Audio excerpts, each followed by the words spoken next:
सद्गुरू श्री ब्रह्मचैतन्य महाराज गोंदवलेकर यांचं प्रवचन 13 ऑगस्ट. देहाचे भोग आणि आनंद. तुम्हाला आपल्या हिताकरिता दुसऱ्याच्या उपयोगी पडणे जरूर आहे. तुम्ही असे नाही म्हणता कामा की परमात्म्यानेच याला अशा स्थितीत ठेवला आहे, त्याच्या विरुद्ध कसे जावे.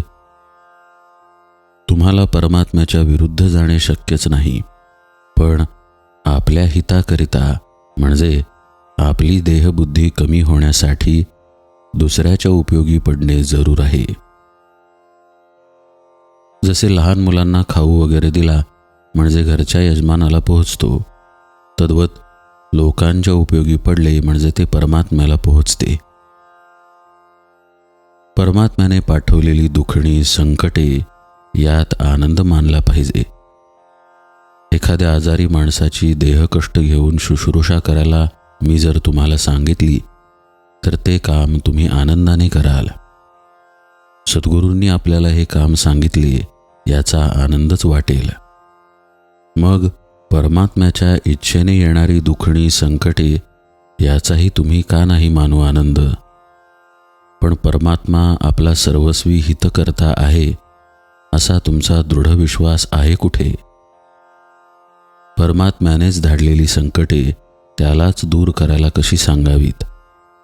दुसरे असे की भोग हा भोगलाच पाहिजे, आज जर भोगला नाही तर पुढे तरी भोगावा लागणारच ना. देह सुस्थितीत असला म्हणजे देहाचा विसर पडतो असे तुम्ही म्हणता, पण तुम्हाला देहाचा खरा विसर कधीही पडत नाही. त्याची आठवण सामान्यपणे असतेच. दुखणे वगैरे आले म्हणजे ती विशेषपणाने भासते इतकेच. दुखणे आणि त्याचे दुःख ही दोन निराळी असल्यामुळे दुखणे आले तरी मनुष्याला आनंदात राहता येईल. ज्याच्याजवळ भगवंत असेल त्यालाच आनंदाने जगणे प्राप्त होईल.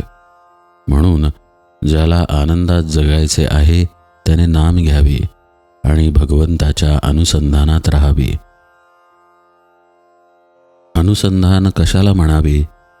उठणे, बसणे, जप करणे, वाचन करणे, गप्पा गोष्टी करणे, चेष्टा विनोद करणे वगैरे सर्व क्रियांमध्ये भगवंताशी संबंध आणि संदर्भ असावा.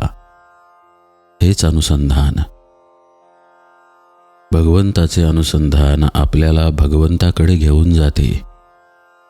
मी अनुसंधान टिकवीन असा मनाचा निश्चय करावा. जगाच्या प्रवाहात उलट पोहणे म्हणजे भगवंताचे अनुसंधान टिकवणेच होय. भगवंताचे होऊन प्रपंच करणे ही सर्वश्रेष्ठ कला आहे. भक्ताला ही कला अवगत झाल्याने भक्त भगवंतमय होऊन त्याला सर्व जगतात आनंदच दिसतो. देहाची सुखदुःखे प्रारब्धावर टाकूया आणि नामस्मरण प्रयत्नाने व प्रेमाने करूया. जानकी जीवन स्मरण जय जय राम.